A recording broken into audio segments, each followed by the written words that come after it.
de Zenit, sala central. Els informem que des de la prefectura s'ha activat el dispositiu Cronos, de reacció davant l'atemptat terrorista consumat.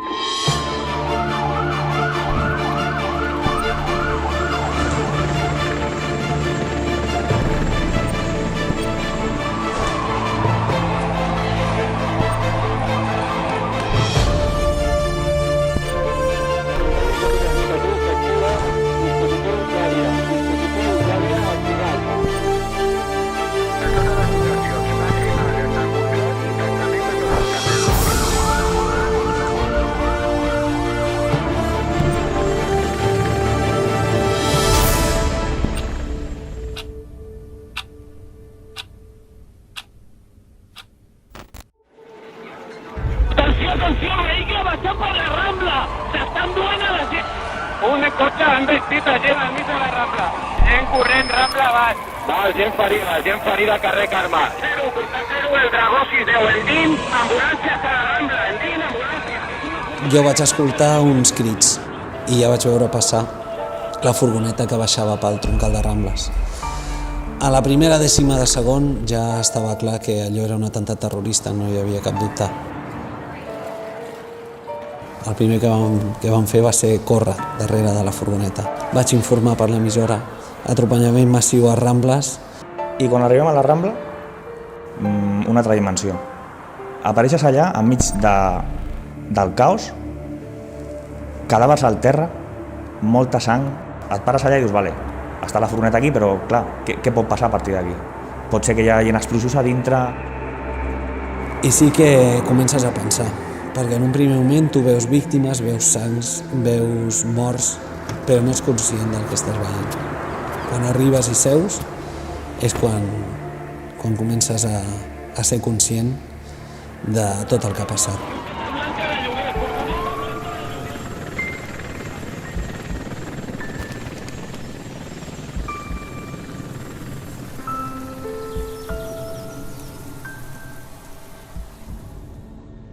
Tu tens por, molta por. Aquí i no em fa vergonya, però és que aquesta por a vegades et mou i a mi m'movia aquesta por i el sentiment de fer la meva tasca ben feta i sobretot que aquell dia tenia que tornar a casa. Aquell dia no em quedava jo allí, tenia que tornar a casa. Per tots els indicatius a l'escolta, es donen directrius que s'activa el pla Cronos. Adrecin els indicatius als punts de control assignats a cada regió. Atropellament. A veure, 0, sisplau, el fem immediatament. Ara mateix ens acaben de dir des de sala d'Esplugues, Ford Focus hauria atropellat a la Bravo 23 a un company. La diagonal en aquell moment estava abarrotada, ja s'havia format un col·lapse total. De cop i volta es va sentir una frenada, jo vaig aixecar el cap i ja no recordo més que saltar cap amunt i un munt de negró, caure al terra, girar-me per mirar el company que tenia al costat i no veure'l. Hi havia molts cotxes a controlar, això sí que era brutal. O sigui, jo estava posat, diguem, al primer cotxe i mira, doncs va sortir el cotxe que no estava mirant en aquell moment. I ja després doncs ve la foscor. La foscor és una accelerada, això no se m'oblida mai, la cara del conductor mirant-nos i després només recordo flaixos. No poder caminar, no poder parlar, veure una companya estesa al terra com un drap.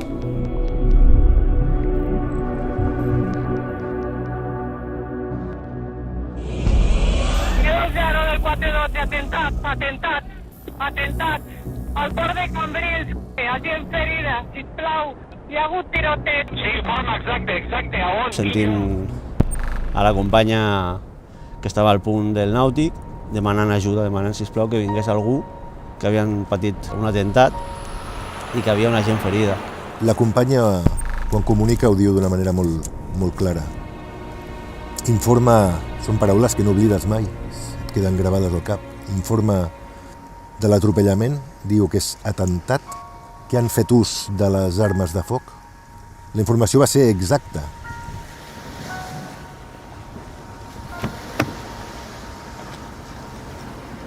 Sento el meu company que m'alerta, em diu cuidado i la següent imatge que veig és un vehicle impactant a les meves cames.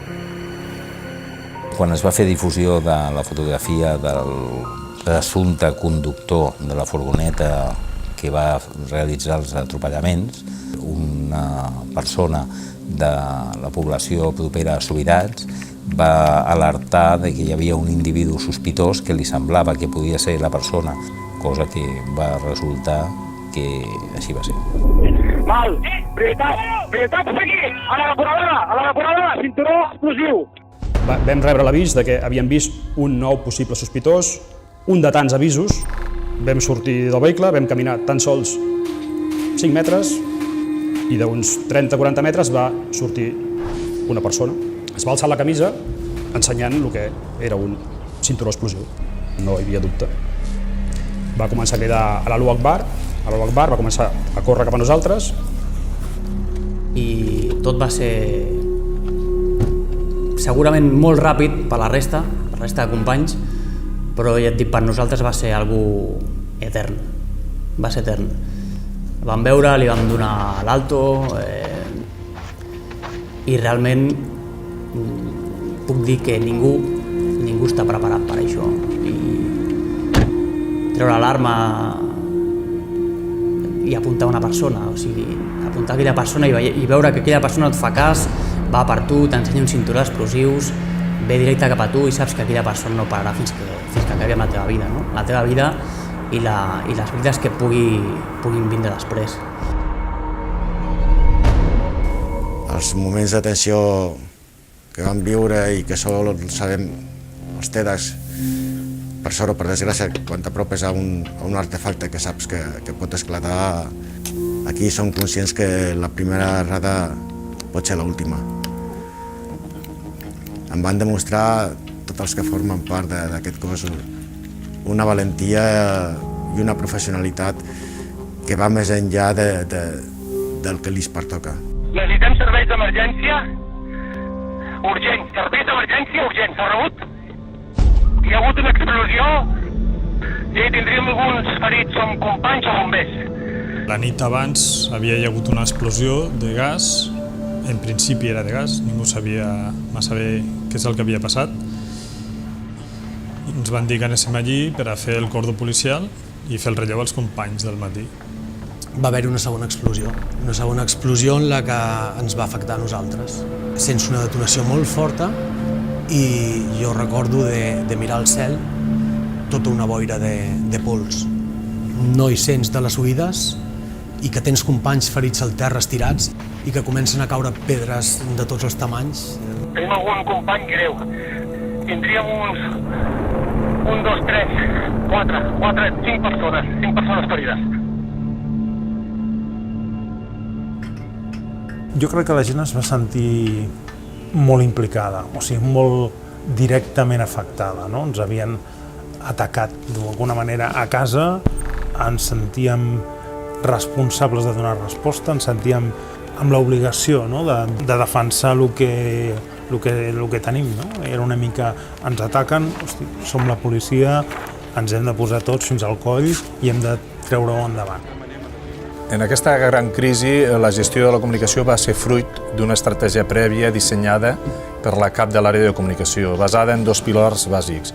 D'una banda, l'ús de les xarxes socials, principalment Twitter, i d'altra banda, un portaveu policial, en aquest cas el major del cos de Mossos d'Esquadra, que era l'encarregat de transmetre informació a la ciutadania, aportant professionalitat, seguretat i tranquil·litat. Bueno, quan et passa alguna cosa així, jo crec que te marca que hi ha un abans i un després. En el tema personal és pensar que avui hi ets i demà no hi ets. La nostra feina és així, tu surts a patrullar i no saps mai el que et trobaràs, no? Ser mosso d'esquadra se sent des del primer dia que et poses l'uniforme. Jo, per mi, la vocació la tenia clara abans i la tinc clara ara. I espero que tothom pugui sentir aquest sentiment de el que vam sentir tots en aquell moment i que ho poguéssim acabar d'agafar i continuar-lo en el temps, que encara ens queda molt de temps per treballar.